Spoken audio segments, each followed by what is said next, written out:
So we are live. It is Stories Live. We've got our Beets and Beats show tonight. So we're going to have some poetry and, some fun experimental stuff. And I see we've got Nancy here from Glenwood Springs, Colorado, hanging out with us. It's good to have you here, Nancy. Okay, so tonight we have Jimi Barnath, Linda Armstrong, Thomas Kichi, aka Tom Broderick, Seth, and Meca'Ayo. So they're going to be reading tonight. And just part of the reason that um, ah, and Jimmy's friends are showing up here. So hello, Foster. So I just wanted to just give a little context here that we're doing this theme for this month because it is Jack Kerouac's birthday month. So, just throwing in a little Denver history here. All right. So I guess just without further ado, I'll just go ahead and bring Jimmy on here. So hello, Jimmy. Hi, Amy. Thank you for having me. Absolutely. So I haven't actually timed my presentation here, but so I'm going to just go until my timer runs out. Um, Okay. I wanted to start with some history of Denver, and then do an invocation, and then do some poetry by some other people, and maybe get a couple of mine in as well at the end. Okay. So in Denver we talk about confluence. Because the settlement was founded at the confluence of Cherry Creek and the South Platte River. But in the late 40s and 50s and 60s, Denver became a confluence of poets from the East Coast and from the West Coast, and the California, particularly the Venice West poets. Um, it all started in the late 40s when our native son, he's really the central character in all of this, Neil Cassidy, went to New York and met Kerouac and Ginsberg, and then they did a road trip, and it became a book called On the Road. And it speaking of, I want to mention On the Road. For some strange reason, I never read it until about 5 years ago, and I read the scroll version. And if you've only read the novel, you should read the scroll version, because it's not a novel. It's a very poetic memoir with everybody's real names. And it's a little bit different, I understand. But anyway, On the Road. So let's go out to Southern California, LA, the Venice West scene in the late 40s. One of the central characters, I should say, two of the central characters, one was named Larry Lipton, and he wrote a book about the Venice West poetry scene called The Holy Barbarians, which was very popular. It even got written up in Life magazine. And really, the other main character who started a coffee shop in Venice Beach was Stuart Z. Perkoff. And he was soon joined by another LA poet, Tony Sabella, and a New Yorker named Frank Rios. And that trio had migrated to Denver in the mid 60s, especially Tony and Frank, and started bookstores and made a lot of friends.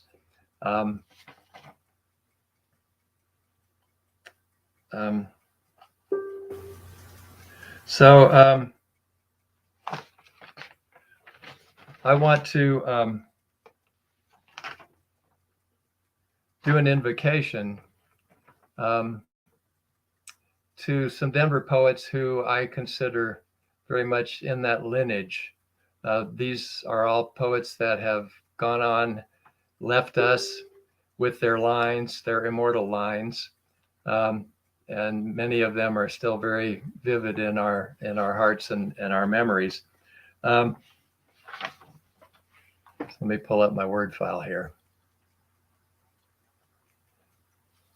And they are Tony Sabella and Stuart Z. Perkoff, Frank T. Rios, James Ryan Morris, Larry Lake, Jess Graff, Alfred Dietrich Clayhauer III, John Laquitas, Trino Sanchez, Lalo Delgado, Buck Jump, Don Becker, Kit Muldoon, Frank Winters, James Steele, Michael Adams, Ken Greenlee, Laura Hershey, David Barnett, Skip Baldwin, Jack Micheline, Jack Kerouac, Allen Ginsberg, and Neil Cassidy.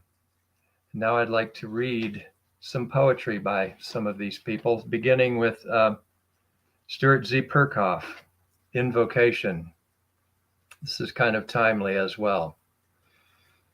In winter's dungeon mouth and mumbling tongue, forsaken by the ice of winter prayer, half screamed, not frozen in the solid air, with plea and praise of birth, ice clogged, unsung, my sluggish eye follows the gulls at wing. They dance their screeching laughter at my feet. My groping fingers break and disappear. My eyes are coffins hidden from the sun. This fallow field, I pray you will reseed. These frozen eyes, I pray you burn with flowers. As you flood life over the sand, do not bypass the parched mouth of my need. Release my throat from winter's dazzled towers. O lady, plant your kiss upon my hand. This is Denver Poem by James Ryan Morris, who I think was from the East Coast, but he settled in Blackhawk, Colorado, which is up in the mountains, not far from the city. And he got a really big following in the 70s, mostly. And this is called Denver Poem. This city about me is what I make it, a resting place so long sought. In this air I breathe, I come whole. Only the self is the threat, that which causes rain and the inevitable ride. And this is by Jack Micheline, about a Denver poet who everybody that knew him loved him, named Ken Krebs. And this is called After a Long Journey, Embracing the Universe by Jack Micheline.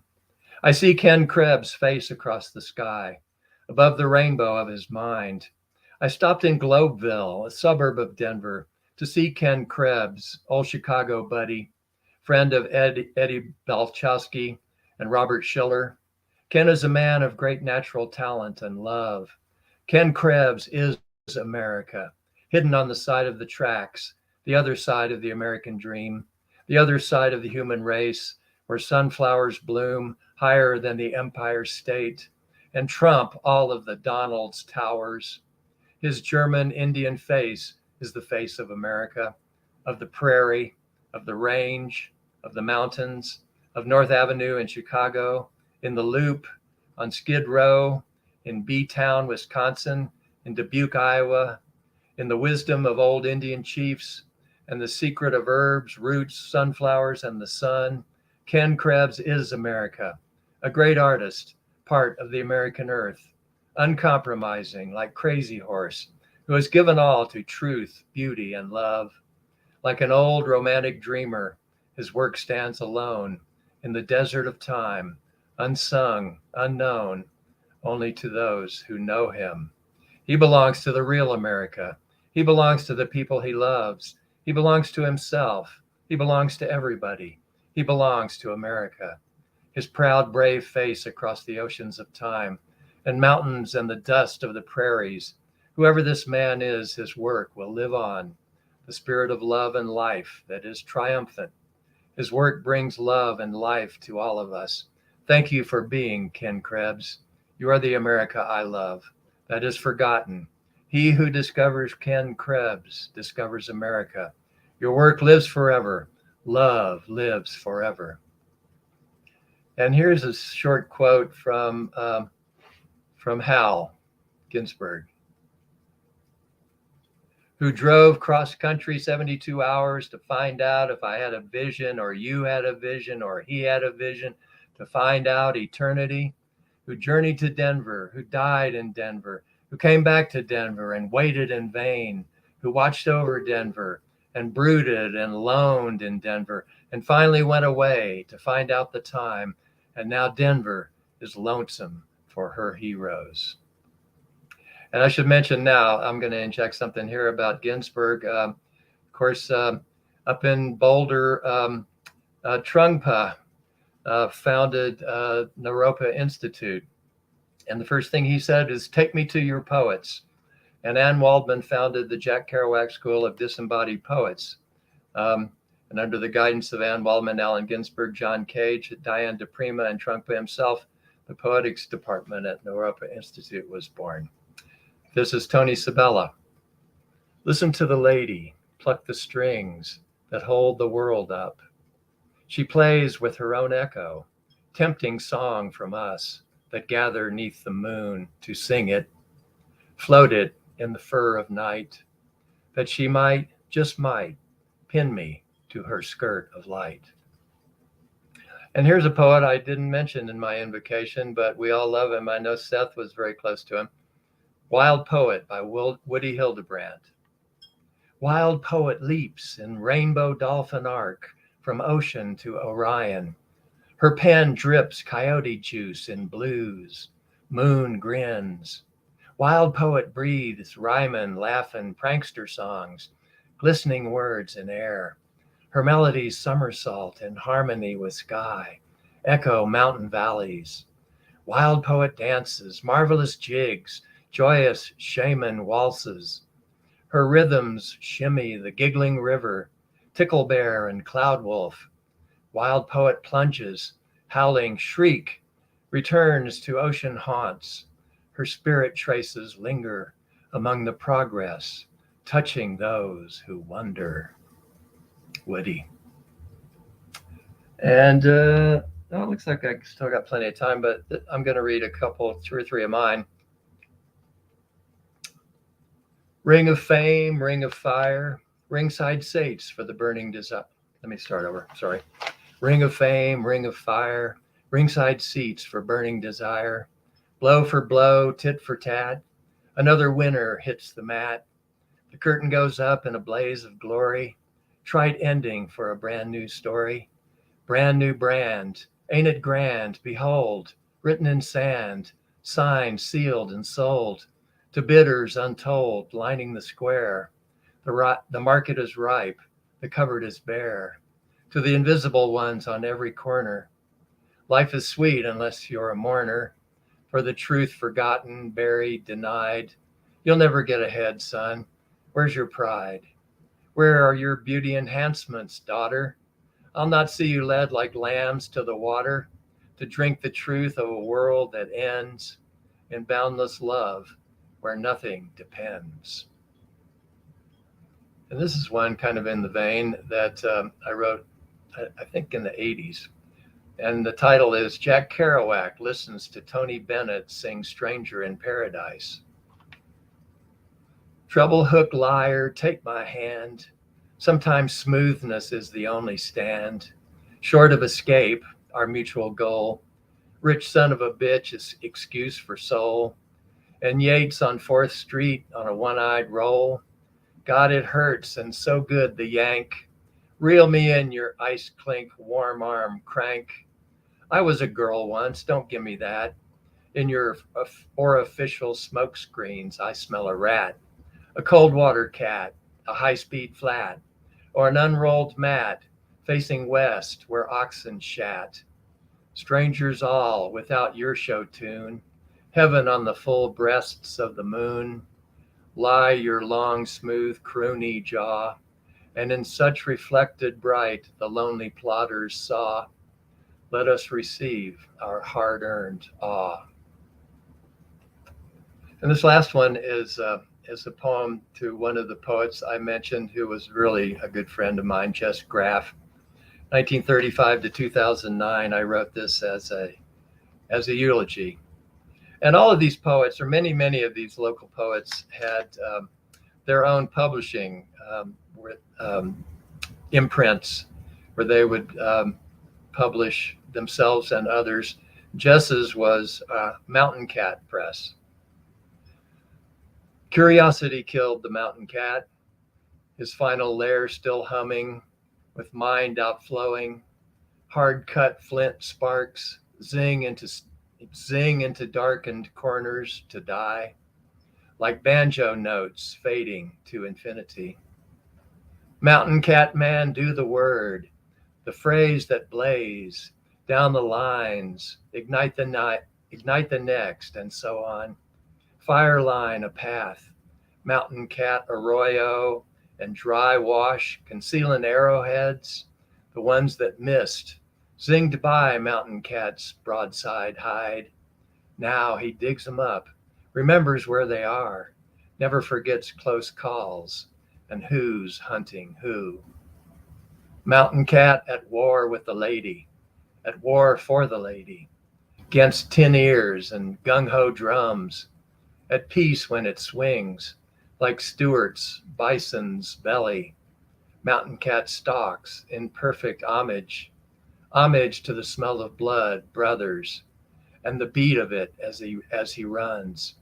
Firm, fluid, firm stride, footfall words pound the earth, both hunter and prey, lover and today, marine drills and cinder tracks, trackless forests, and rain slick streets, treading the boards as different creatures, to know them and express them in mountain cat camouflage, and listening always for the lady, woman with deepest breath, to lead the chase, superior claws for the seizing, the painful lessons, then retracting in momentary embrace, and in the ear, purring your lines.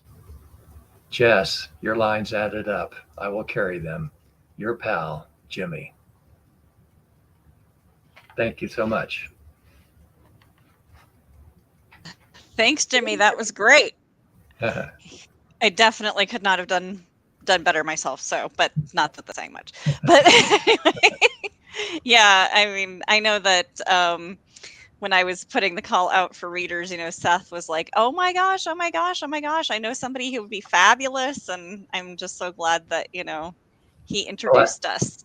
thank you. Well, I have been on the Denver poetry scene since the late 70s, 77. So a lot of these people were near and dear. Mm, Thank you for letting me invoke them. absolutely, thank you. All right. So next up, we have Linda Armstrong, who, is my mom, but, I promise she is legit talented with the poetry, among many other things. So, hello. Hello. I don't know if I'm still buzzing. I had a buzz in the sound check. And I apologize for that if I do. But Well, we're working with it.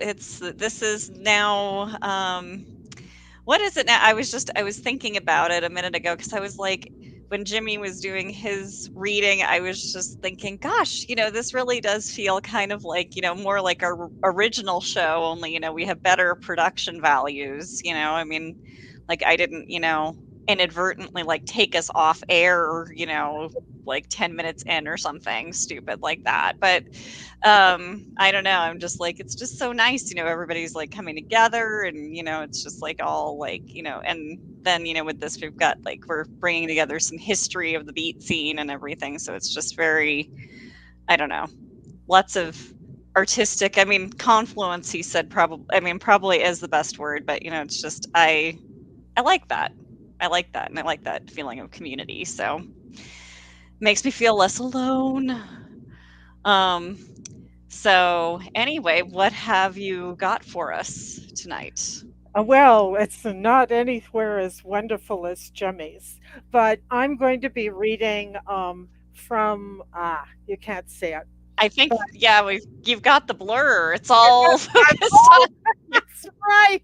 It's blurred it except for my face, and um, it won't show.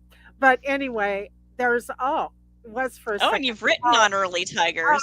I've this is the last copy of my book Early Tigers from 1995, and it was published by Robert Ward in Seattle, and he was part of the circle at the Blue Moon Cafe of Red Key. And that's a different bunch of people that kind of hail back to edges of that tradition. And I heard about the Beets when I was in college in literature class. So I was from a different generation, and they were the ones who inspired the people in my generation, the hippies, which I didn't do, but I've had friends who did.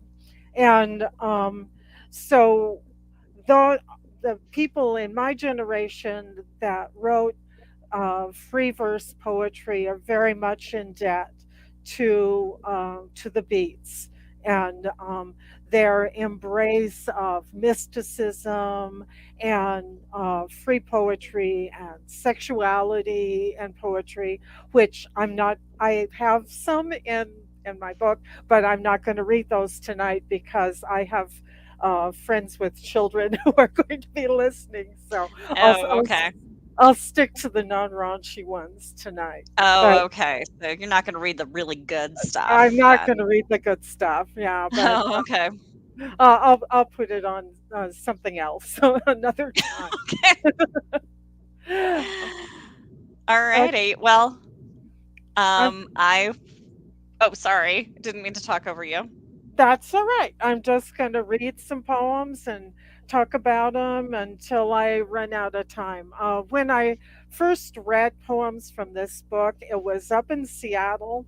I stayed with Robert and his wife and Paula Milligan, and he brought his friends from their circle, from the original poetry circle up there, and I read the whole book. I just started reading, and I kept waiting for them to tell me what to say. Oh well, that's enough, thank you, and we'll do something else. And no, they wanted to hear all of them. So I'm not gonna read all of them, but it was so sweet, and they bought all the books. But anyway, so they were All right. very, very nice people, and I love circles of poetry friends. So while I'm not one of the Denver people, I am one of the LA people and connected to the people up in Seattle. So I think that there's a real regional feel. Looking back at these poems, I hadn't read them in a long time. They are very regional. Hmm. They are they are Southern California poems. But anyway, All right. Well, I will I'll go. let you All go. right, all right.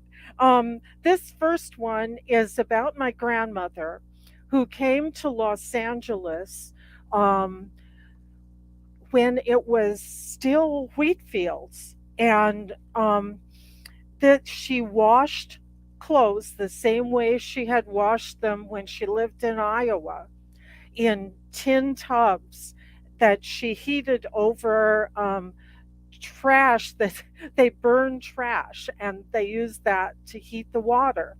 And so this one is called Wash Day, and it's for me watching her wash clothes when I was a little girl. She boiled rain in tin tubs, rainbow suds, steaming mirrors, and blue magic. I followed her skirt, helped stir each load when she wrung the percales and pinned them to lines, her wind filled sheets changed the sky to a sea. This one is about when I was a little girl and we went down to Santa Monica Pier, which is the local beach in Los Angeles. Santa Monica Pier, 1951. My heel catches like a cry between gray planks. Shouts from the beach are too small. Father says flat fish with eyes up spend lives under waves, waiting, while gulls scream by the sun. Pulling free, I neither fall nor fly.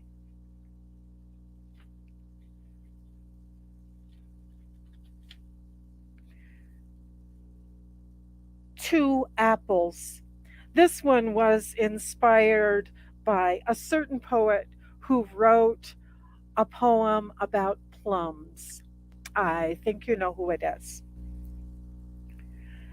We thought the tree was gone when the fence fell and passion vines overgrew the spot, uncovered the yearling trunk bent bare to pill bug earth. It was hopeless, and we didn't help, but leaf by leaf it came back. This morning, two tiny apples sit on the counter with a note from my daughter not to eat them. It was a true story, and Amy wrote the note. This one is something that we're going to be seeing soon here on the western slope. We get beautiful cactus blossoms, both prickly pears and the crown of thorns. But the one I was thinking about when I wrote this poem was a special kind of cactus that only blooms like once, they call it every century, maybe a little bit more frequently, but it doesn't bloom very often. Spiny creations which dwell in deserts are slow and careful. They are ready for loneliness, hoarding what falls their way like grandfathers who can't forget the Depression. Under killing sun, they live centuries, and when few are watching, bloom.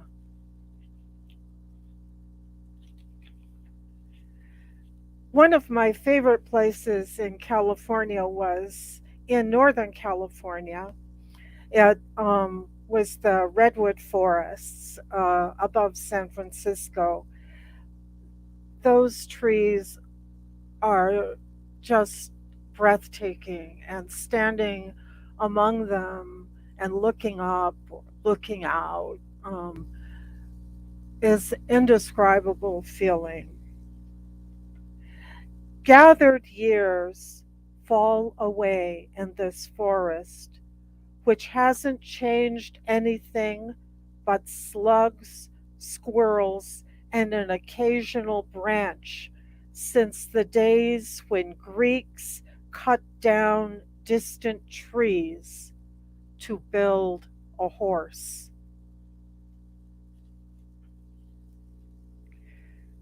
Okay, this one, um, this one's also to that guy that had the plum poem. A plum is a peach, but I prefer Johnny's seed. If the subject is seasonal delight, I'll defend the wine sap, which gleams red, white, and Washington striped, star of my centerpiece. Its skin stretches around such sweet and juicy possibilities like wit or something lower, depending. Oh, say, can you see spring won't be around again this year, and the plums have turned to prunes? Face it, there's something to be said for freshness without a blush. Toss me that globe of red rebellion. Freedom crunches and spatters like the first apple bite of autumn.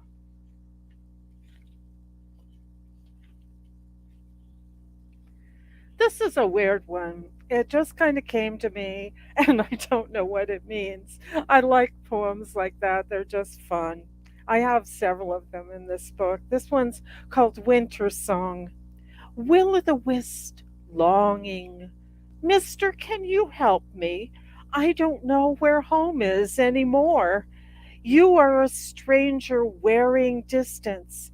Tell me, have you seen this lightness before?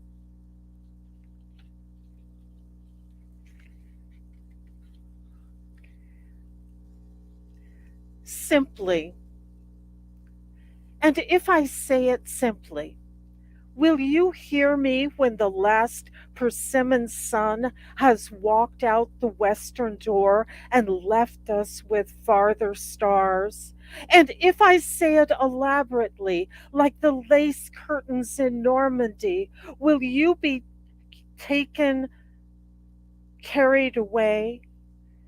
Two keys pressed together make a minor on the new keyboard. Two times two equals everything. My current obsession is art. I'm just been painting a lot. And this one is about one of my favorite places. The one I was thinking of when I wrote this poem was in Pasadena. It was a great big barn of a place across from a historic hotel. I can still see it. It's called Art Store, where rainbows end and pigment takes over. I find a haven of oil and linen.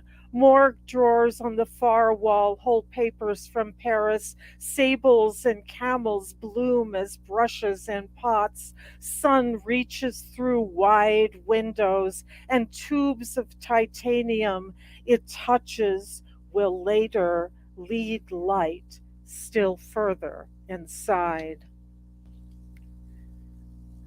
Picasso series, where songbirds once went in winter, warm rains dripped from jungle leaves. Ebony and mahogany spread their welcome until rumors of industry reached the riverbanks and cultivation crept closer to the mountains. Some say it doesn't matter whether life abstracts itself a detail at a time, like a Picasso series, until nothing is left except pure electricity. Light, well, goofed. They could be right. Light is clean and simple, but I will miss songbirds. That one was inspired by an article in the National Geographic about um, the cutting down the rainforest and the consequences of that for songbird species that would no longer have breeding grounds or wintering grounds. This one I wrote when I was going to a beautiful ashrama at the base of the San Gabriel Mountains, where they had this forest outside and their little temple had been built by hand of local stone. And it was a very special place. I was sitting there one morning waiting for their service to start, and I scribbled this down on an envelope. It's another one of those that came out of nowhere. Beyond all reason, I curl inward like the shell, fossil ammonite, grandmother pearl in stone before any memory, and outward simultaneously the same curl and iridescence which trumpeted caverned air back to the day before the word. I become a curled form in a red womb, seawater in the sun, before continents drifted into this moment of brittle tributes and light, that point in endless space, which makes everything.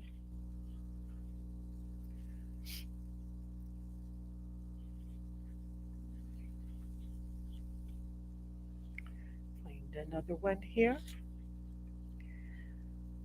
This is another one of my favorite places. I visited it um, on a trip to find out art galleries when I first started to paint in the late 80s. And I went there by myself and took some terrible pictures, which I used to do some paintings. It's called Walnut Canyon, Arizona. This is a place of remnants and departures. Its pale, scored walls are unearthed bones of dunes which crossed ancient deserts a grain at a time. The river stayed long enough to reveal them, then went off and left its bed. The people who lived in the stone city, strung out under a brow, were already gone when the Spanish came to name them Senequa, and now the Spanish are gone too. I crawl into a walled cave and watch two huge birds circle outside the T shaped door. Sunlight glows gold through wings which hardly move. In utter silence, they drift down the canyon, and somehow it doesn't matter that they are vultures. The sands are still, the grinding stones idle. I sit sheltered in the palm of the earth.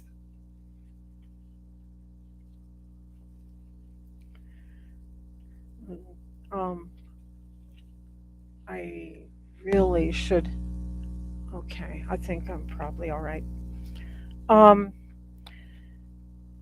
this one I wrote after my husband and I drove up in our Jeep to the top of Engineer Mountain, which is near Uray on the western slope in the San Juan Mountains, which are have a lot of 14ers.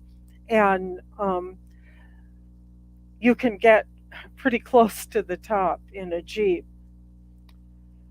We did it to watch the sun come up, which was insane because that road is just not really a road. It's more of a trail that you can drive on. And it was pitch dark. I mean, dark. My husband is a really good driver, fortunately. So we went up there and we saw the dawn. It was unbelievable. Engineer Mountain, 5 a.m. From this peak, the road spools down along a gorge through columbine, buttercups, and lupin, past sleeping sheep. Our jeep still steams from the climb, and we stand shivering in the exact center of summer. Ptarmigan Lake rimmed in refrozen snow, shines soft silver like the pewter pitcher we inherited from your mother. From beyond the horizon, circled below like the rim of a bowl, the sun reaches up. You hold me. Low clusters of timberline sunflowers, old men of the mountain, consider turning their faces. That really is the name of those flowers. They're called Old Man of the Mountain. They're real low. Uh, this is another Colorado one. It's about a man we knew who lived down the hill from us in Los Angeles, but he had been born along with his twin brother in one of the mountain towns, the ghost towns now, that above Silverton. It's called Beautiful Sky. The doctors warned him at 10,000 feet, his weakened heart would fold like an old show, too gentle for wilder times. He pretended to listen. They meant well and had saved him, but they were young and wouldn't understand about fish.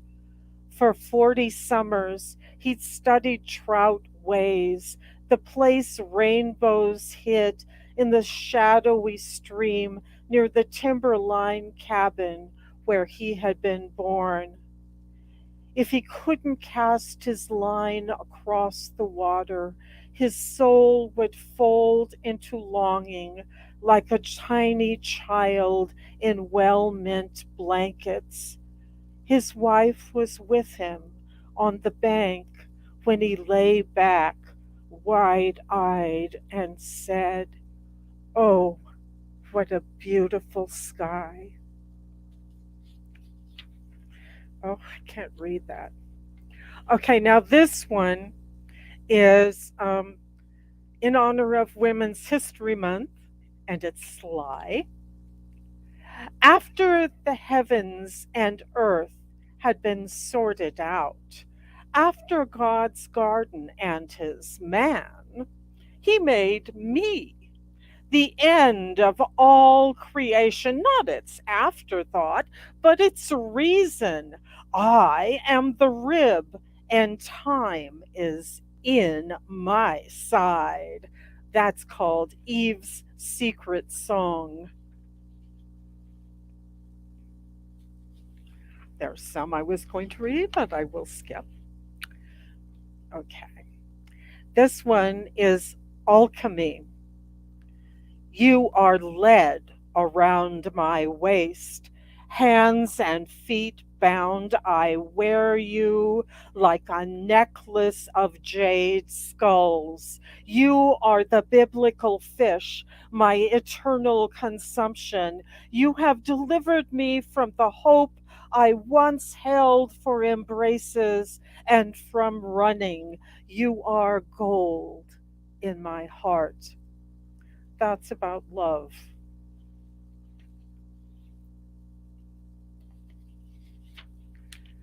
This one is called Radiance. Dormant joy filled a fold of my buttoned heart like a furred creature tucked under snow, a fire pool under a mountain. I knew it was there, but excused myself with business. Then radiance crept out of corners, danced with dust in the late afternoon. It threw rainbows on my hands. The sleeper stirred. I am not the same. I put that one on Facebook. And this one is where the title poem of Early Tigers comes from. It's called Winter Solstice, and it'll last one I torture with tonight. Space is eating us. I noticed it last night before dinner. Only last month twilight lingered forever. Now night has become an early tiger with cold teeth, hidden even in heat. Once I would have been as uncertain as any druid when the sun stood still, but now I see in every street a coming equinox. Space is eating us. In its awesome gullet, we shine. Thank you so much. All right, awesome. So, yes, I'm sorry we don't have like the actual, sound of applause or anything, but looks like you have a lot of nice comments here. So, all right. I will let you take a break and bring Tom out next here. Hello. Hello. So, what have you got for us tonight? First of all, thank you for letting me be a part of the Jack Kerouac tribute show. Mhm. Jack Kerouac is was a huge influence on me as I was growing up. And a lot of the things I like to try to write about and the things I think about are things that maybe came from reading his poetry and his novels, and along with the other Beats. But Kerouac was always I have a complete collection of his Oh. albums of him reading his poetry and stuff, which for me, being younger, was very cool. Nice. Anyways, so the story I'm going to read is inspired by certain elements of some of what Kerouac wrote about, including Mexico, mental health, and wondering, and those things. All right. Sounds most excellent. I will leave you to it. Okay. It is called Prickly Pear. For a summer every afternoon, my photographer parents would leave me alone in the Winnebago, parked next to a prickly pear cactus tree outside an indigenous settlement somewhere in Mexico. And I would dream. I dreamt of numbers. 1 desert horizon, 180 degrees flat, 40 gallons of water in the RV, 2 hours to the nearest town. 14 years on this earth with 0 ideas what it's about. I dreamt of another me, an entire person that lived inside me, hiding beneath the crust, dowsing for water like a coiled complex of cactus roots dowsing for water. I dreamt of blood and needles and other things that scared me, convinced that even if I lived to my next birthday, I'd likely die as this 14-year-old girl. One afternoon it got bad. I tried warding her off, but it was no use. I lost control and went psycho, smashing the bagel's windows to bits with the fire extinguisher. I was spitting, yelling, crying. I couldn't see straight. I kept going until I looked down and saw blood. My left arm, my left hand, my shorts, knees, socks, shoes, awash. I must have cut myself on glass during the tantrum. It didn't hurt until now, when I realized it should. When I saw the blood. That's the last thing I remember, before my vision went blurry and I felt the desert mixing with me. I awoke to a horrid guttural screeching. It wasn't me. It wasn't my mom or dad. It wasn't human. My eyes snapped open, looking at a clay ceiling. I was lying in a bed in a small Pueblo room, which I later learned was the only clinic in the small town near where the RV was parked. I was dressed in a clean white t-shirt and cotton shorts, a beige bandage wrapped around my left forearm from the elbow to the wrist. The pain was searing and formless. I felt it deep. Another screech rung out. I looked over in the room I was in. It was sparse. To the other side of the room I was in, where there was a heaping of hay upon which sat a full-grown turkey. The room itself was sparse, a bedside table between the turkey and a bedside table between my bed and then another empty bed, after which was the turkey. Stuck between fear and confusion, I sat there, watching the turkey, whose head zipped side to side like it was dodging microscopic projectiles. The room had one door, no visibility to the outside save for golden rays of sunlight spilling in from a hole onto the wall above the beds. A bucket sat on the packed dirt floor below the hole, ready for leaks. The door opened and a young Mexican boy in clothes matching mine stood there. An older Mexican man in his 60s behind him. The older man wore a white doctor's jacket, but a checkered flannel shirt underneath. The older man smiled. Ah, estás despierta. I shook my head. No hablas español. The young boy sat on the other bed. He said, "Oh, you're awake?" The boy was shorter and younger than me, with bony elbows and thin calves. The doctor said something in rapid-fire Spanish to the boy, who was hunched over, paying attention to the drawstring of his shorts. He spoke. "My name's Alvarado. Dr. Nunez says good morning, and he wants to know how you're feeling." I looked from the boy to the old man in the white coat.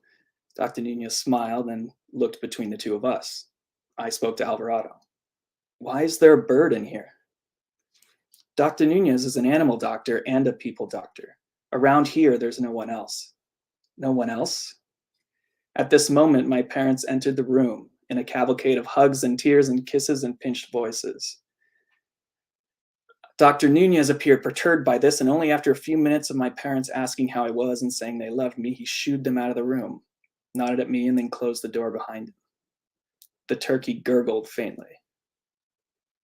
"Hola, chiquita," the boy said to it from his bed, along with another sentence of Spanish. Not knowing what to do, I told him my name.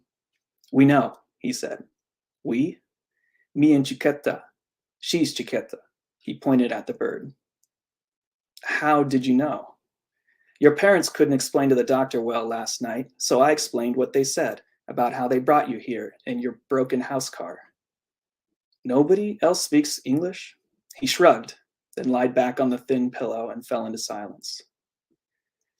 10 minutes passed and Dr. Nunez returned, with a plate for each of us upon which glistened tiny ridges of ripe, sliced fruits and vegetables. Carrots, mango, zucchini, watermelon, and a darker reddish one I wasn't familiar with.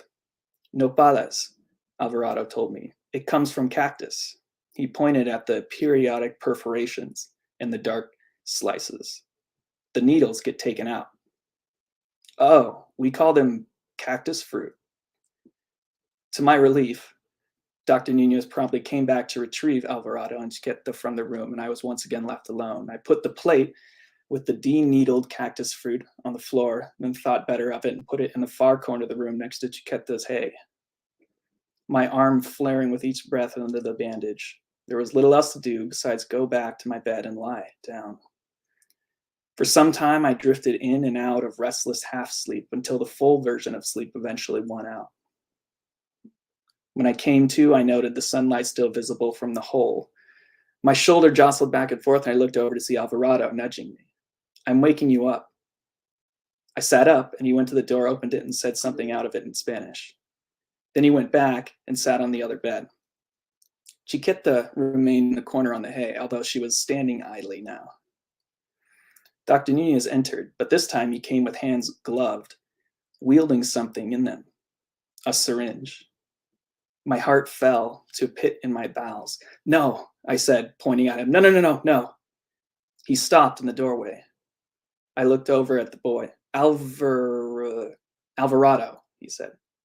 "Yeah, tell him I don't like needles. I'm scared of needles. I can't take shots." Alvarado sat up and saw both of us looking at him. He pointed at the syringe in the doctor's hands and said something in Spanish. The doctor replied, and he turned back to me. "You have to." "Well, I can't do it. I don't care about I'll take medicine.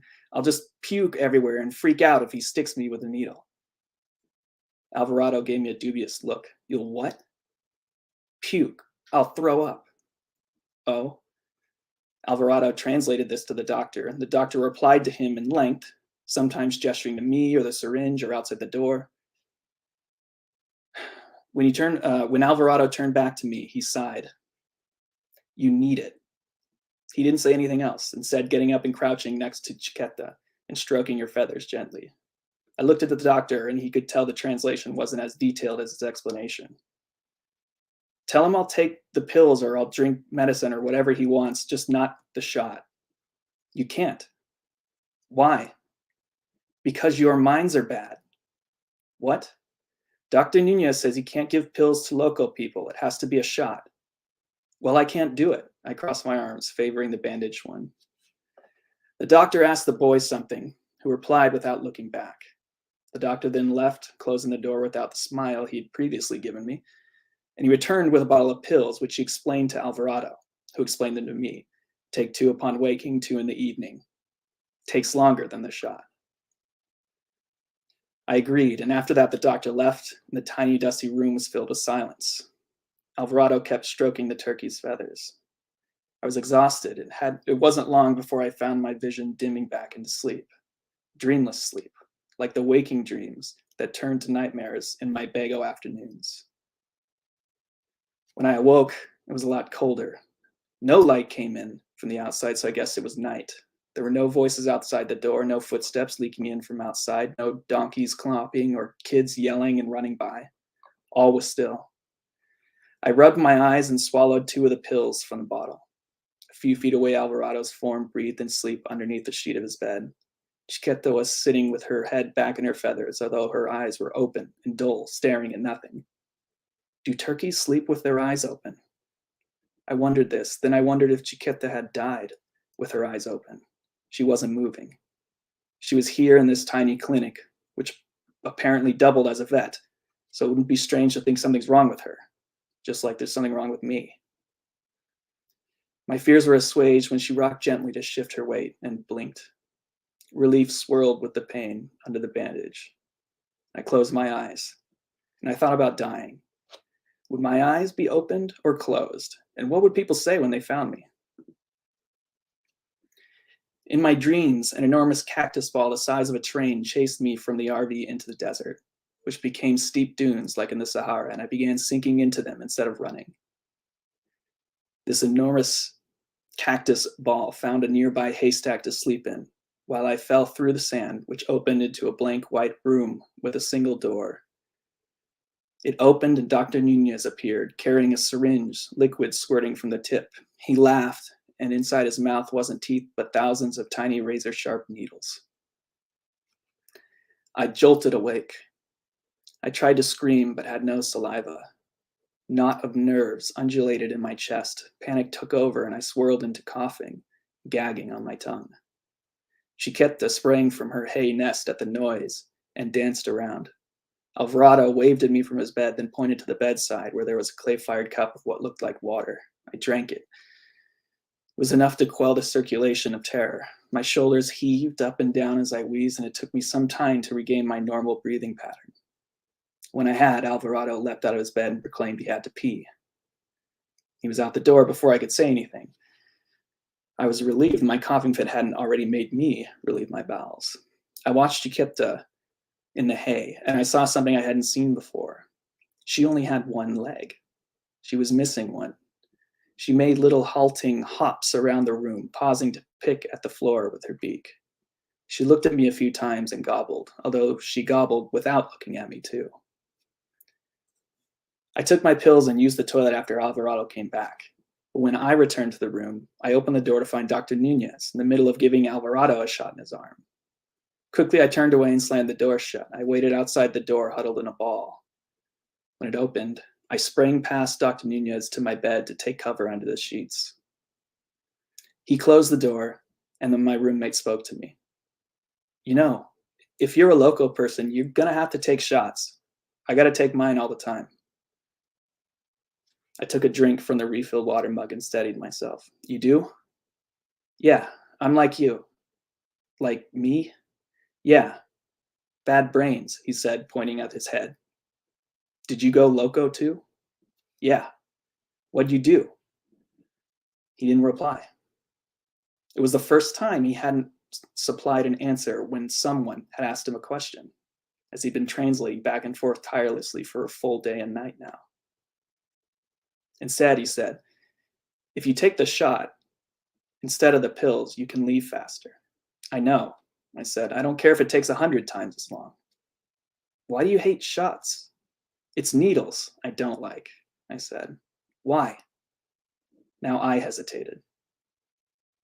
I hate being reminded that there's all these veins inside me, these tiny canals stretching all over my body. Veins? Yeah. I elaborated no further, and this answer seemed to fall below his expectations. Chiquita warbled at us. What do you want instead of veins? I don't know. You're weird, he said, lying back. What are you afraid of? I asked. My brain, he said. Why? He sat up, then stared at Chiquita. The turkey stared back for half a second before her attention bounced to some other point in the room. Because I can't see in it. I can't see who else is in there, even if I wanted to. He rubbed at his eyes. I'm tired, he declared. I'm going to go to sleep.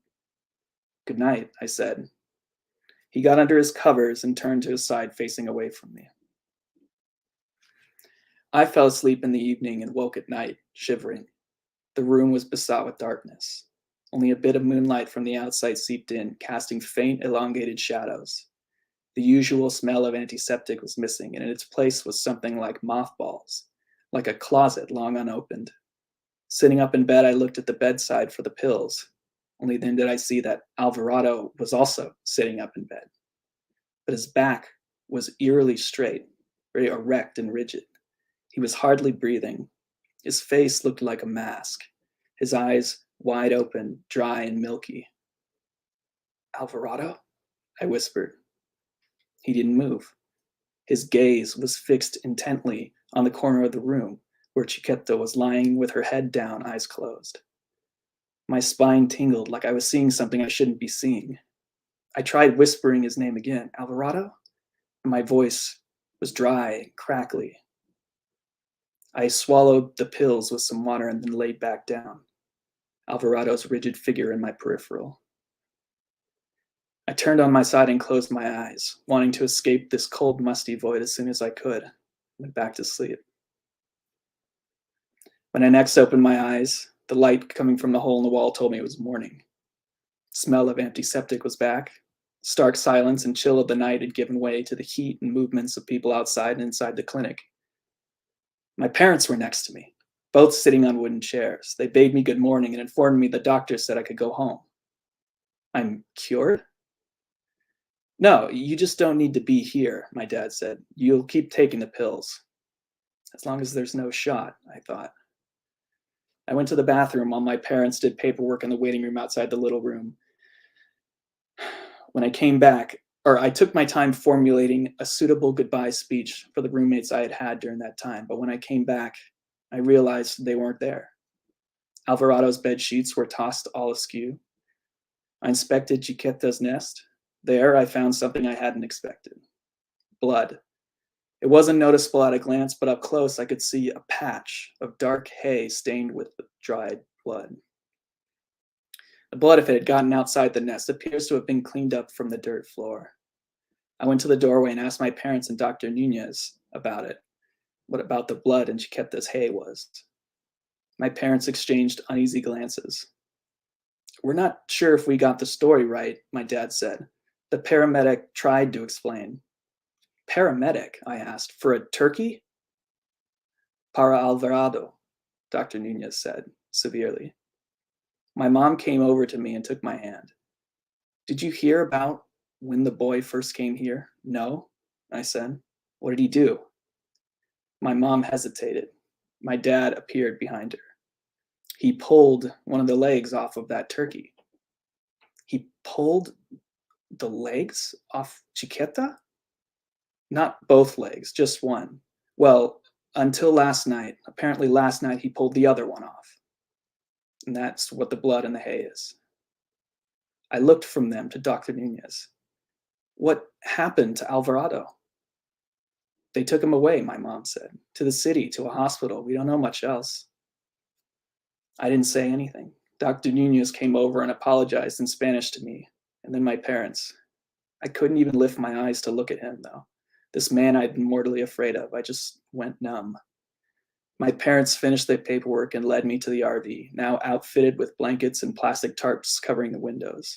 We drove back to the place that we'd originally settled outside the little town. next to the big chaotic cactus tree. From inside the window, I could see splashes of pink in the cactus. Prickly pear, I said to myself. That night I took the pills, but I couldn't fall asleep. How the turkey had its leg torn off by a young boy, and I didn't wake up. I was in the room. Chiquetta would have screamed. Maybe Alvarado wrung her neck or something, but I just couldn't imagine it. Alvarado had been nothing but unassuming, helpful, inquisitive, sometimes mildly friendly. He never gave the doctor trouble. He always seemed to treat Chiquetta fondly. He had told me Chiquetta belonged to his family and that the two of them came there together, but he had never told me why. I assumed she was like comfort to him. Their relationship really seemed like that of a kid and his pet. So why would he pull her legs off? How could he muster that strength, that grip? The questions kept spinning around in my head without any end in sight. At some point, I got out of bed, threw on a fuzzy parka, and stepped out into the moonlight. I looked over at the prickly pear cactus tree. The fronds were wild, as if frozen in a vortex, but the bits of pink were like delicate yearnings for beauty. I walked closer. The needles stood out, illuminated faintly in the moonlight. Without a sense, my left hand lifted from the parka's pocket. It reached out toward the tree, toward all those fronds and fruits and needles. I couldn't stop. Something inside me had control, a whole other person moving my muscles, pumping my blood. My hand closed around one of the fruits, impaling my palm with its needles. I felt that pain. It was a different pain than what came from beneath the bandage. Tearing the fruit from the tree, I brought it close. The pricks in my palm were like ink resting on the surface of paper. I wondered, remembering Alvarado sitting stock straight in bed, if this is what he experienced. This feeling that no matter what we try to control, it's no use. I was petrified. I watched as my hand lifted the fruit and placed it in my mouth. My jaw bit down. The sting was like being stung by thousands of wasps inside my gums. One of the needles sunk into a place between my back molars, and I tasted iron. There was nothing else except that taste of blood, pumping from the needle. I chewed the fruit, and I chewed the needles, aware of the blood running down my chin on the parka. I chewed and stared up at the moon, wondering. Thank you very much. That is the end. All right. Well, I'm definitely glad that I decided to do spaghetti and meatballs tomorrow night instead of tonight because, no red sauces. Because now you can think about this when you're eating. Yes. Yeah. Yeah, not delicious now. But yeah, that was good though. I mean, that's definitely vivid. Well, I guess that's something. Absolutely. Um, so yes, thank you so much for reading. And let's see, I will get Seth up here now. Hi, Seth. Hi. How are you? I'm doing good. Okay. How are you? I'm good. Do you need trauma counseling after the other story? Kinda, yeah.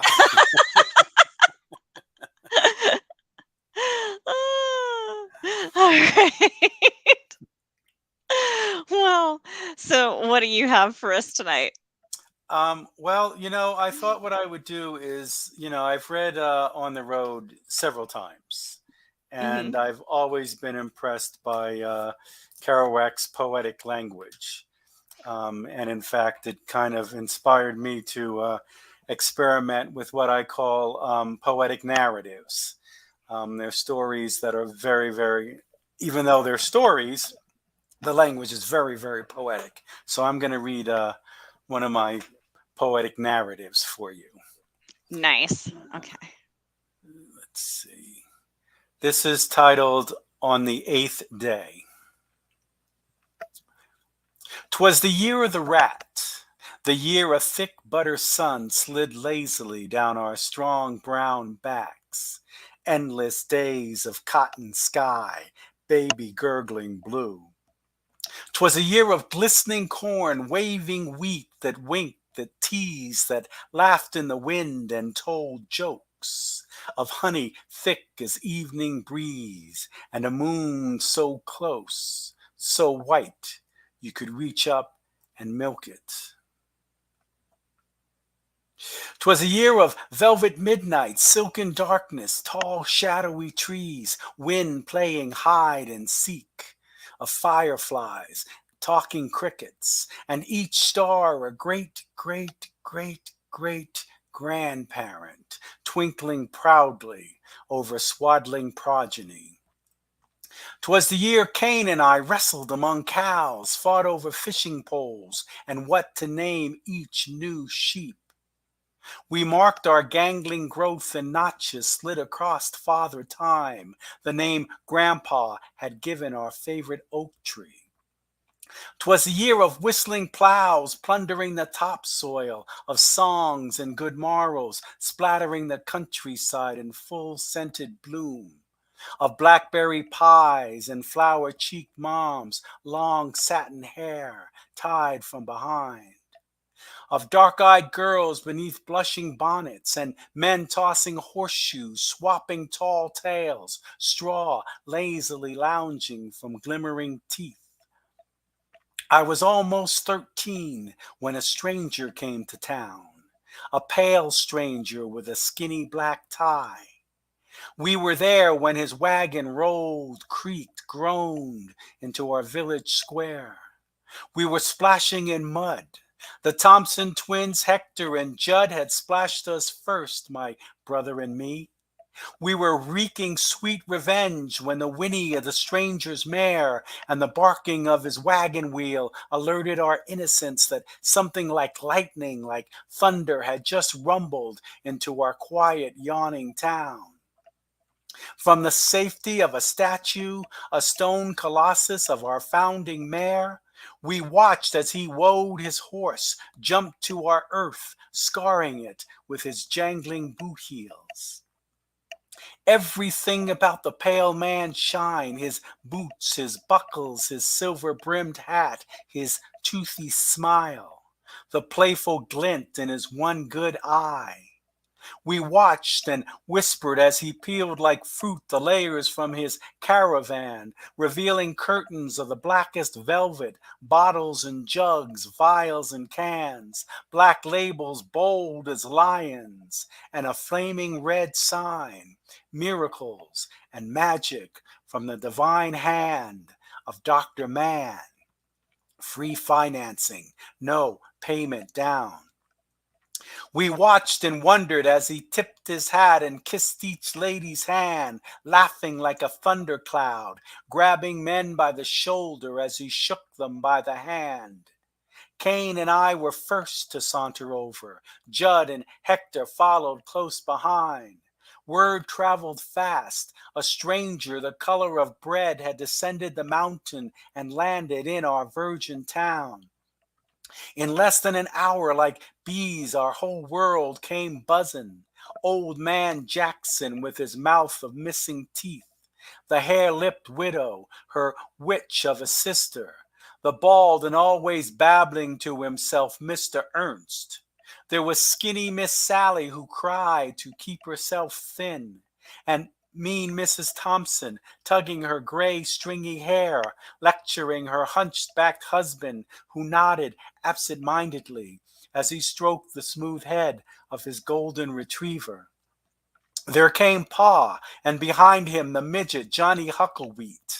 Our mother stood to one side with the other moms, wringing their aprons with suspicion, drying their sweaty palms, fingering their wedding bands. There was Bobby J, who shoed our horses, mended our plow, and secretly pined while he pruned Miss Sally's begonias. There was the Reverend Father beside the mare. Both stood, arms folded toward the rear, along with Freddie Stimpson, a cripple 2 weeks new to town. There were babies gurgling and dogs yapping and barefoot girls moo-moo-eyeing their chosen men. Cain and I stood near Jed, the carpenter's lanky son, an idler, Mom warned us, though he spun the funniest yarns, even causing Ma to grin. and whittled wooden flutes he would part with for less than a song. The Thompson twins crouched between Jed's legs as the stranger beckoned every God-fearing man to step closer, claiming he could break a hammer with an egg he would create in the palm of his hand. Cross his heart and hope to fry, he chuckled, and poof, he held the speckled goose egg, raised it to his eye, rolled it in his palm, tossed it lightly in the air. Just an ordinary egg, he said, and he petitioned for a volunteer, one brave soul, a witness to verify his truth be so. All the men I looked up to dug their hands in their pockets, looking elsewhere at their shoes, at the sky, at the caravan of jugs and vials, at each other, at the mare, at the skinny black tie and the 100 points of light that shone from the stranger's silver hair. It was Cain who pulled away, his elbow brushing my shoulder as he stepped on the shadow of the stranger, who handed him the egg, just an ordinary egg, and the stranger said, "Let it fall." And Cain did, and it fell, cracking, yellow yolk and speckled eggshell mixed with soil. "Just an ordinary egg," the stranger laughed, with a wink, a nod, and tweak of his trimmed mustache. He poofed another egg from a polka-dotted handkerchief, set it gently in Cain's hand.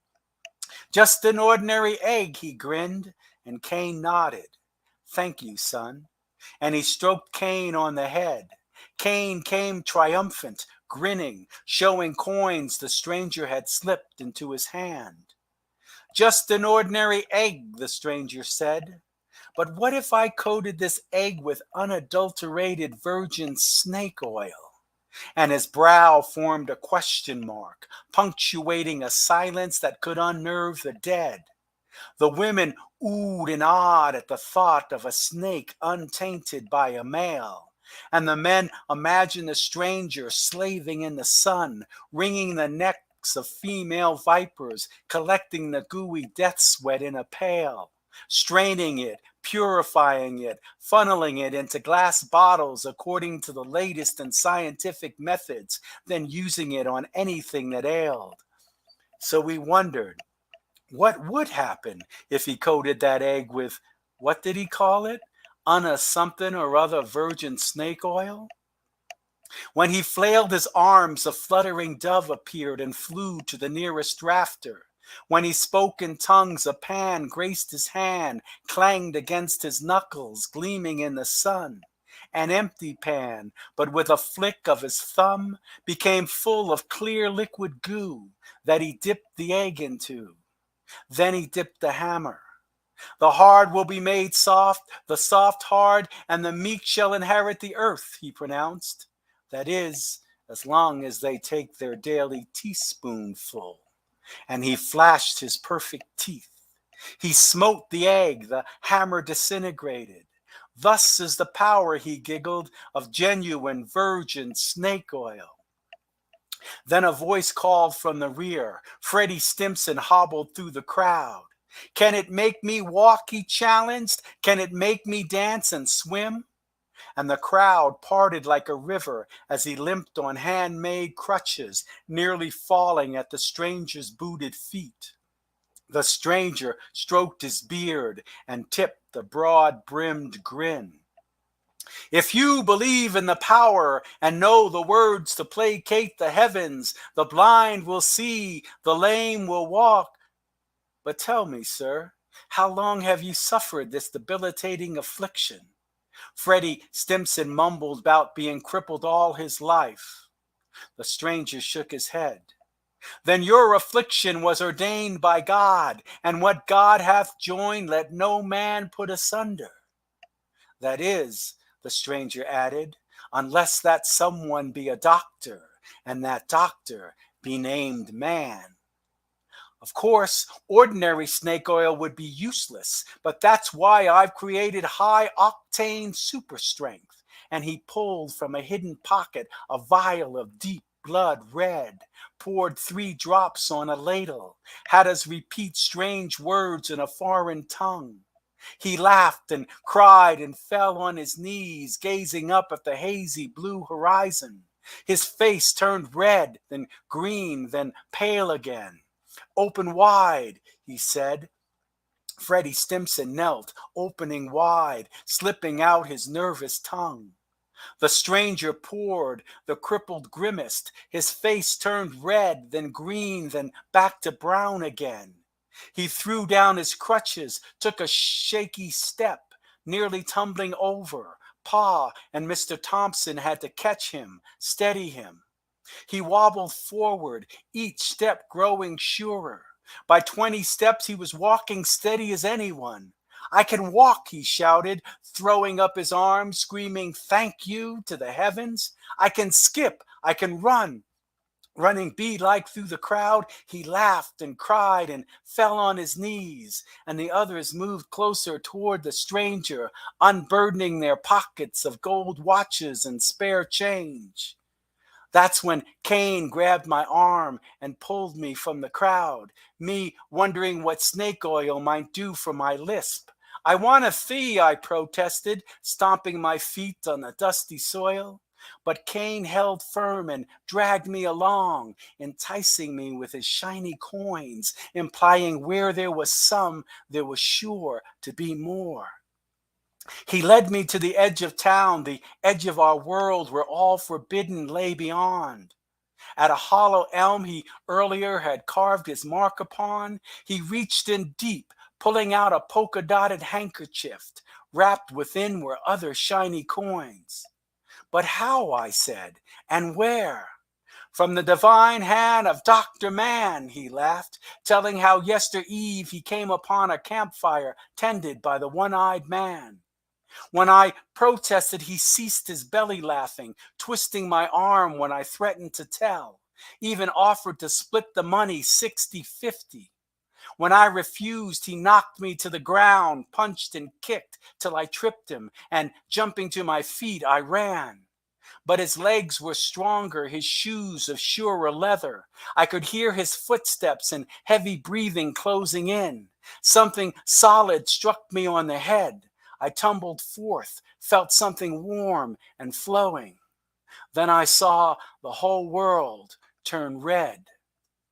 The sky filled with metal dragons, an axe, a sword, a bomb in each of their terrible hands. I saw rifles rolling down an assembly line, an endless river of gleaming metal like sparkling fish jumping into a million anxious hands. A symphony of bullets harmonized to screams of orphans, to cries of women, punctuated by determined men spitting poignant platitudes.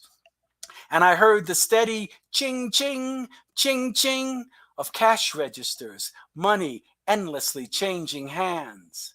Nausea clogged my nostrils as I pleaded to Cain not to do this, not to leave his brother bleeding in the sand. Cain smirked. Am I my brother's keeper? He asked, raising his handkerchief to protect his nose from the oncoming stench. The sun lay pierced on a broken horizon. Soon I heard a strange chirping, a steady rhythmic squeal, like a mocking bird, a rusted wagon wheel. I watched as Cain climbed onto the moving caravan. In back was Freddie Stimson twirling his crutches like a baton. From the east, black clouds began to gather. I grew parched and thirsty. But though the sun wept, the sky refused to rain. I called one last time to my departing brother, swearing I wouldn't tell, promising all would be forgiven. My head grew heavy as the caravan dissolved to the purple darkness. Then that's when a buzzard pecked me on the shoulder, another landing on my head. A third flooded inches from my face, swishing its tail as it boldly strutted. It turned to the others, and I heard it say that during this year of the rat, the buzzard would also have its day.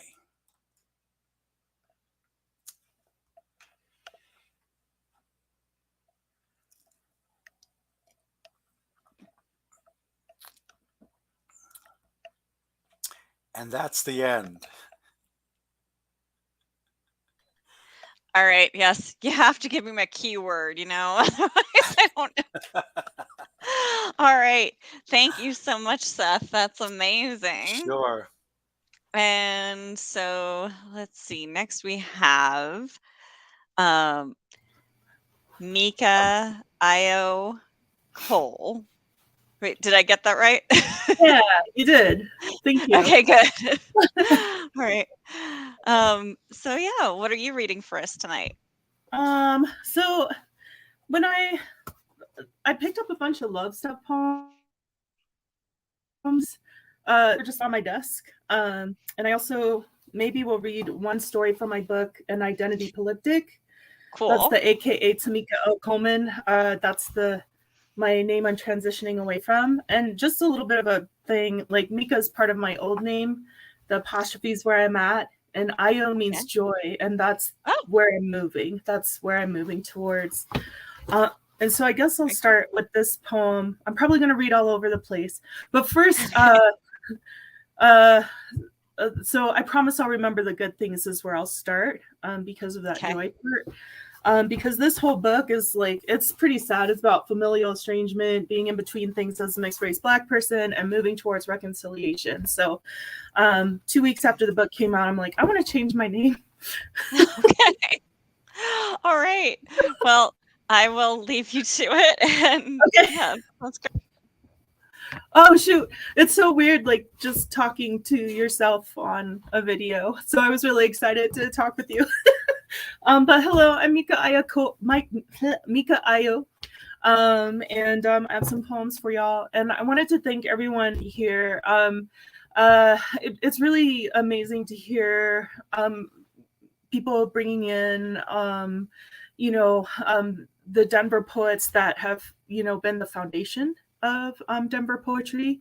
And I want to always remember that as well. I think a lot of us forget. And so thank you for bringing them and bringing yourselves, and also the Denver history and the Beets and all of those things. So I'm not being very eloquent right now, but I see y'all, and I'm so grateful. And I hope I get to be in rooms with y'all again. So like I said, I'm going to start with this poem called I Promise I'll Remember the Good Things. And it was a poem I wrote after my grandmother passed. And most of my family on both sides, we've had hard relationships. And so I'm trying to remember the good things after reading Ross Gay and some conversations with Susie Q. Smith. And just remembering joy, because no matter how poop things get, there is still a lot of joy. And even with these love poems, that's kind of the theme there, is remembering the good things, actually looking internally, because I think often we forget that we tend to see ourselves as victims in every situation and not necessarily take account for maybe our part in some of the stuff, etc. Anyway, I promise I'll remember the good things. Veins of the flower, Irish petal, strawberry blossom, the softness of the leaf, bleeding hearts bend the vine, grapes climb, rhubarb from the front yard transplanted from great-grandma's garden. Us grandkids plucked the grapes, spit seeds in a summer game, growing vines where they weren't supposed to be, and that made us all laugh. We learned the hard work of walnuts, their 2 trees in the back gifting squirrels bounty, how to get to the meat, some husk before the shell, green with the scent akin to juniper. We pulled carrots straight from the dirt, the beautiful grit, part of the taste, tried to get plums and apricots before the happy birds, holes to the pit, fruit scar, the bugs then. I can still feel the tension just before they break, teeth so close, tongue readies, mouth waters. But for what was never passed down, I forget, but something always is, despite whatever. My makeshift garden, hexagon in the back, dried directly underneath the sun. It was so open, built a resilience of weeds, nose height, a foot away from the house's edge. We burned through 3 weed whackers on that fire hazard. and I know you'd be laughing.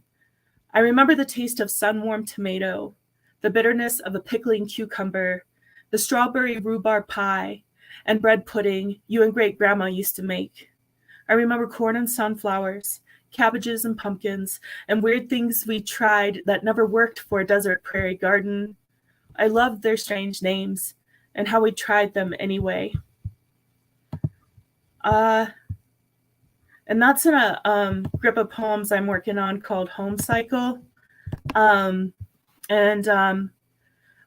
maybe read this last one at the end because it's the poem that ties it up with hopefulness instead of the other feelings. So I'm going to read through these kind of love stuff poems. I've been working on this book of love stuff poems for a long time, and it used to be called Sweet Fictions because I had like a real not positive outlook on love stuff. And I think now I see it differently. I mean, that's the great thing about becoming an auntie, right? Hopefully your mindset changes. But this is me laughing at myself, and it's a poem called The Feudalist. It's a poem about missed opportunities. The world is on fire, and it is 3 p.m. on our final day. Things being as they are, shouldn't we fall in love more? I will nod until 11:30 p.m., staring into an infinity of openings. She has left. I have been watching the door. My song is different now. It's a very short poem. And I'll just keep reading so I don't ramble too much. Actually, I was really excited about the plums and the prunes that came earlier. I want to add to our fruit bowl with this poem called Winter Now. 4 hard peaches on the kitchen table. When we picked them, it was so warm outside. I swayed and forgot to breathe. We could have been in a dream. I pulled 2 branches towards you. They were flowing over a stranger's fence, and it was daylight. An old woman on a bicycle looked our direction with a gaze held too long. We picked peaches anyway. They were beginning to shade like cheeks shade when caught red-handed. We stopped picking peaches when we came upon the 5th and 6th smushed together, an edible house in which 2 earwigs had taken up residency. You were afraid of earwigs. You plucked them away when they came out of their fruit and tossed the smushed peaches into the street. Then we walked to my house. You carried the 4 hard peaches, keeping quiet the poem you'd send later about how the fruit wasn't anything. The peaches were small and imperfect and most likely stolen too soon. You asked me if 4 hard peaches could ripen most readily by my bed. I'm too practical. I put them in a brown paper bag by a kitchen window and hoped you'd come back to me, forget the other loves and come back to me. 4 hard peaches that hung over the fence of a stranger's yard. They must have known. The branches hung with fruit so plentiful, ripening promises that were more prone to be bird gifts or to plop colors onto the street. Time was long between our meetings. I ate too soon and gave you the rest when you returned. You were surprised how juicy and knees knocking good the taste. This is a sonnet called I Sing Love Ballads. I sing love ballads through the wall because it is far more simple to pitch screaming tantrums right back at them. Their fights aren't unfamiliar to me. I've thrown lamps, furniture, a man against brick, only to hear them all break. I sing because she cries in the tub every night and he tosses his hands, eyes following her upstairs and into the apartment. The door slams, clicks locked, something heavy thumps hard on the floor. They love one another so needfully they choke. She is inside, a sobbing child alone in the bathtub. He batters the door, sobbing, "Let me in."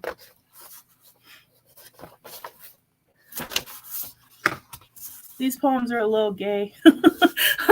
My next ones. This one anyway, for sure. And I wrote it because I don't know, it might have been one of my only relationships where I didn't care about being seen in public with someone. So like sometimes we're uncomfortable with PDA and I was just blind. This is my understanding of what love can look like.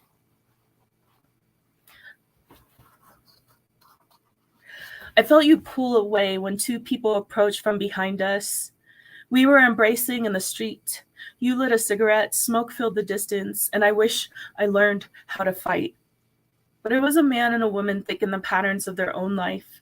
He was pushing a stroller, legs heavy. The woman was trailing behind. They were sad and sun-worn, life-worn. This was different than the day before, late for buses in the night, next to people we weren't sure about. What if they have a baseball bat? What are your keys really going to do? I can sound real scary, and I'll have to be the one to shriek like banshees, I know. I saw you put your hands to your ears when the belt buckle dropped out of the closet and passed your hands onto the wood floor this morning when you were getting dressed, and the dog's shrill barking at the midnight raccoon making her runs across your yard made you jump. My heart is the size of a punch I've never learned how to throw, so I will be mad with the terribleness that makes them crumple, make their ears bleed. If I have to, I will erupt.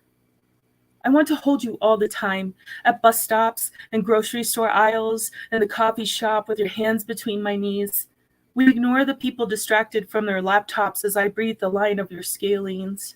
I drink cortados now because you do, and this shop has the best cream. Over the table in a downtown restaurant where 9-to-5s are unwinding before the weekend, we're hesitant, giggling, nesting hands, and sharing small plates. How many of them do you think we're wondering if we're established already? Yes. Oh, yes. At a choral concert, remembering and celebrating Stonewall, we feel comfortable. Tonight makes the 5th night. I love being seen with you. I have a dress on, red lipstick. I let my fingers wander along the line of your vest. Once a palm reader looked at my lifeline and said that it was medium length. I will have a medium life. I am in my medium life, but I feel like spring. I think, is it love then? To learn that you can support my weight, the pelvic bone, rattles. Everyone thinks I'm 27 now. This glow. I embrace you with my legs in the morning. You have to go to work and rise. I let my hands follow you and your leg opens so you can receive. Your arms are silhouettes against the window. You call me mean because now you don't want to go. I leave an imprint on your bedding. My panties in your bag. Extinction level event, or you might be a poet.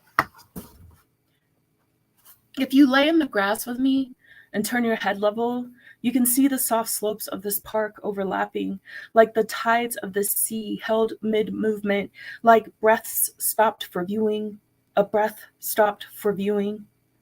Our hands on the land as the birds fly over, and the trees whose leaved capillaries rustle skyward into the blue, such blue, until the clouds go gray, and rain soon. The branches, dried fingers now, what's left, crumbling, thirsty in their end life, thirsty on this desert prairie. Let's watch, let our eyes go soft, our lungs too, hot with the sting of nothing lasting, let them go soft. My cheek is on the grass, imagining you are again my lover. I yearn for you, lover. I imagine you were with me when I became a new gardener. 3 inches of roots dug down through grubs and worms when I was a new gardener. When the sun shone through to rich soil and burned my cheeks. When my hands went deep and I got my knees and elbows dirty. You've brought the gold sheet from your bed, faded now. The one you bought saying I would look lovely in gold. Let's rest, you say, and you lay it out. But when I look in your eyes, you can no longer look in my eyes. Turn away, you say, and I do, laying in your arms, missing you. Looking at the soft waves of this park, feeling you kiss my shoulders and neck bones, and I compressing, wishing for roots like trees. Your hands clasp mine. You press into me. The waves are rolling and the grass is cooling. The sun is warming and the sparrows dip down towards the weeds. Keep holding my hand. Let's walk through them. Their flight, our passing through. I want to show you one last joy. I wrote that poem, I don't know, a couple years ago. And there's in Sloan Lake, there's a weedy part of the park close to 25th, on the 25th Street side. And in the summertime, if you walk through, you're kicking up the bugs and stuff, and all of the swallows dip down in front and all around you. Try it out sometime. It's like, I don't know, kind of one of my favorite things to do. And I think I'm just going to read 2 more poems, actually. I'm not going to read my book, from my book, An Identity Polyptych today. If you want to grab this book, I have some. And then also The Elephants is one of the best places to buy it. And shop at Matter, Denver's first Black-owned and also women-owned revolutionary bookstore has copies as well. So where do I start? I'm going to read this called Good Joy. And it was actually this person that I was with in the park. One of their close people asked me this question, and I had to think if I was a good person. And it's called Good Joy. Am I good? I assume that you are a good and bad person like most people. I have gotten the feeling from you that you were not interested in getting to know each other. If that's the case, that's your right. I wish you joy. Good. Joy delivers, or it can build in a world starved for love. Standing on the corner of 14th and Court, looking suspicious probably, peering into this lighted box, looking for I know not what, trying to escape the world. It's 72 degrees on its way to a baking sun. Downtown is sparse today, but a couple in their not used to city streets dogs pass. 2 sun-baked men carrying stuffed dingy packs ask me for a cigarette. I wish I had cigarettes and a light for them. You would have cigarettes and a light for them. At home, I'm no one. At home, I am aware that I've abandoned someone. At home, the dishes pile and the gnats land on anything that molds or sours. I make a gnat trap near the sink under a spider. The gnats are so thick in the vinegar, they can be read like tea leaves.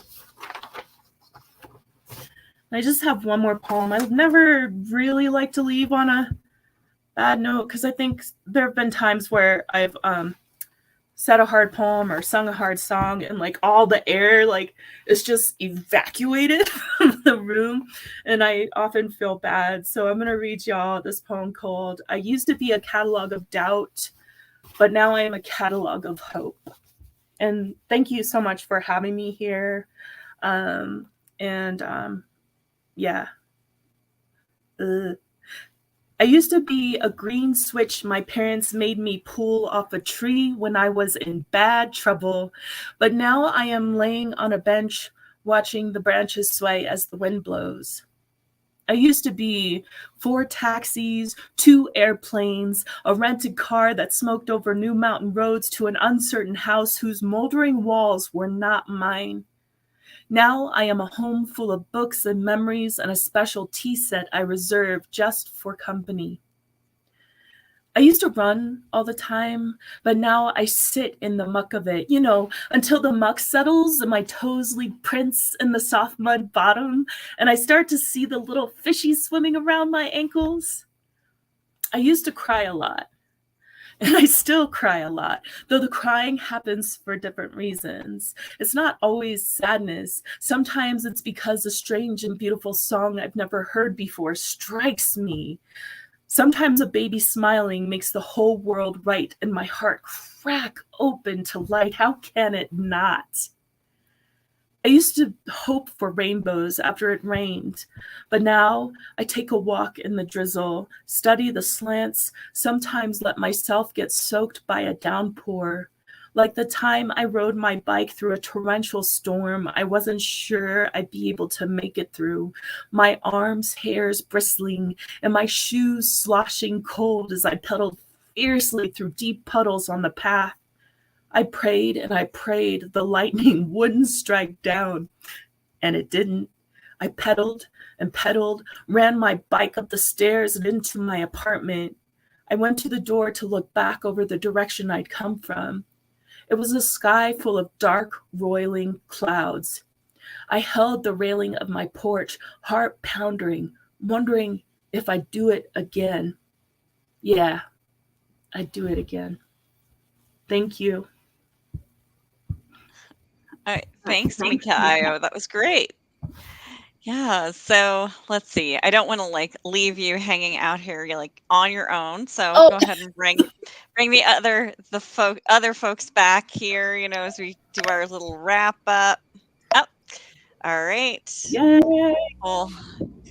All right. So yeah, thank you everybody for, coming out tonight. And let's see. I don't know if I can get this thing off of here so that I'm just like seeing if I can remove the logo so that poor Jimmy is not under the thing. Okay, there we go. I don't see it now.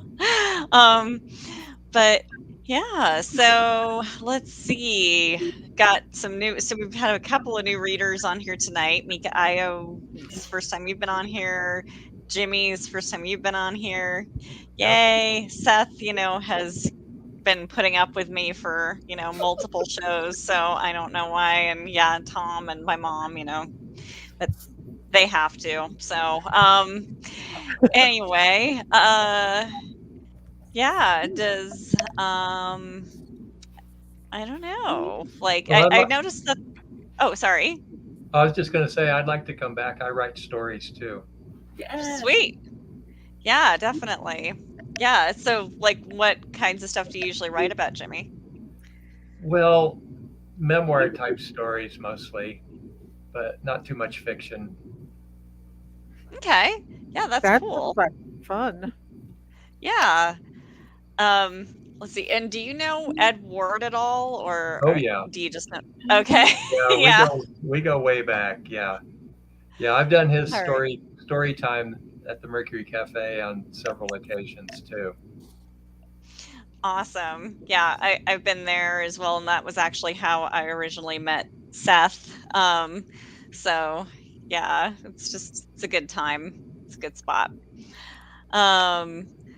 So let's see. I have a question for Mika. For me? Yeah, that last poem you did, first of all, I loved it. Thank you. Did you pick up that formula from somewhere? I used to be, but now I am? Yeah.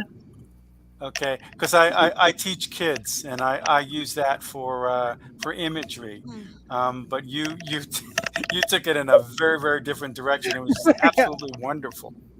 Thank you. So Seth, do you take like large children, or do you only accept the small children when you're teaching? Well, I do all ages, but I particularly love kids. Yeah. Well, one thing I noticed with a lot of the poetry tonight is just that there's a certain playfulness to everything. Like even when the subject matter is pretty grim. Although there was a lot of, it was definitely a powerful evening for imagery in general too. Like even with like Tom, you did prose, but like Tom, I loved your story. Yeah, there was a lot of very visceral. I was worried it didn't really fit with the playful atmosphere, because everyone else, I really love your readings. The way you're reading and the poems are really wonderful. Well, we got to mix it up a little bit. Precisely. Yeah, I'm glad I could. Yes. Your story reminded me of Burroughs a little bit. I don't know if you've read. I have. Yeah. Yeah. That makes me feel good to hear. Yeah. Yeah, absolutely. I mean, just I don't know. I mean, there was a lot of, powerful imagery, like just, throughout, like, everything. But, I mean, like, yeah, and like I mean with the story, there was like the thing about like, just the shades of red, the pink, the blood, and everything, and the textures of different things. I mean, it really, I yeah. That's what it was. Like we were set up for that powerful moment with the Oh, prickly pear. yeah. Uh, Mhm. because the red coming forth, and then that was okay. That just hit me. That's badass. Keep doing that. I was glad that everyone had fruit. I felt like There was a lot of fruit tonight. I liked it. Yeah. Very fruity. Well, I mean, fruit, sex, there's not, you know. Yeah, what's Um, the difference?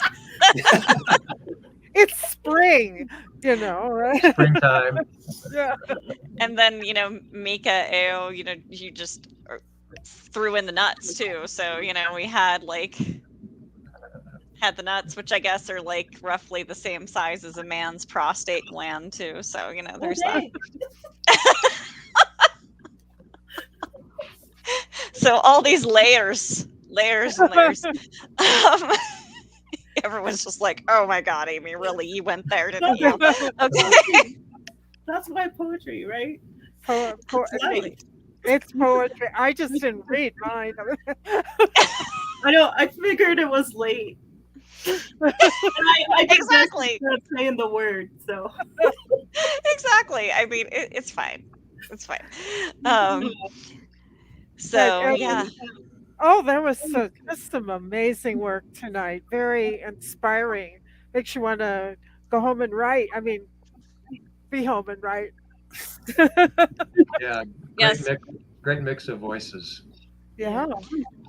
Yeah, absolutely. Well, so I mean, I hope I didn't traumatize anyone so much that they're just never going to come back again. Because I mean, definitely everybody here I'd love to see again. Amy, thank you as always for putting it on, organizing everything, bringing us together. Yes, To do something absolutely.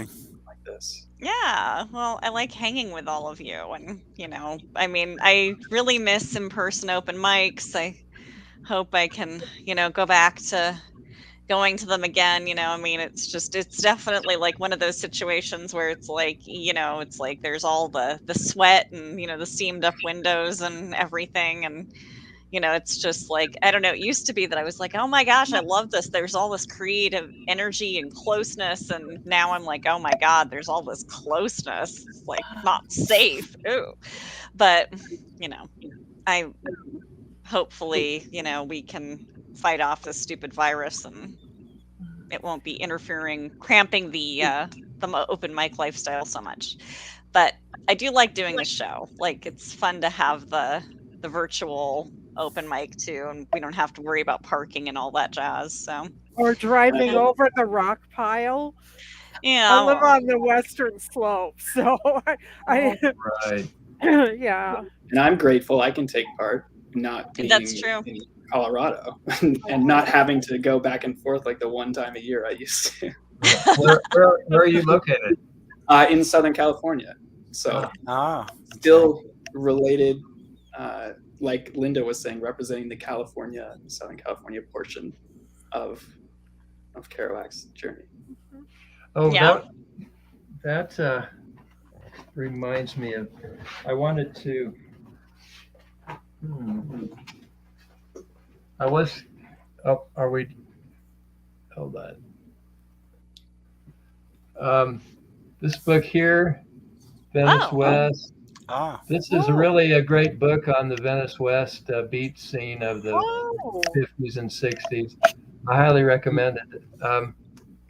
John Arthur I'll check Maynard. that out. Oh, okay. Yeah. So some of the people that I talked about, especially Stuart Perkoff, and it's a good book, and especially if you're in LA. Yeah, Cool. I will check that out. Thank you, Jimmy.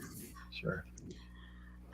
All right. Well, I know it is, we're all adjusting to daylight saving time, and I've been really channeling the sloth power this week, so I don't know what's gonna. I just hope next week is better. But I know everybody probably wants to move on with their evening, but I really appreciate everyone being here tonight and sharing your words and all these great images.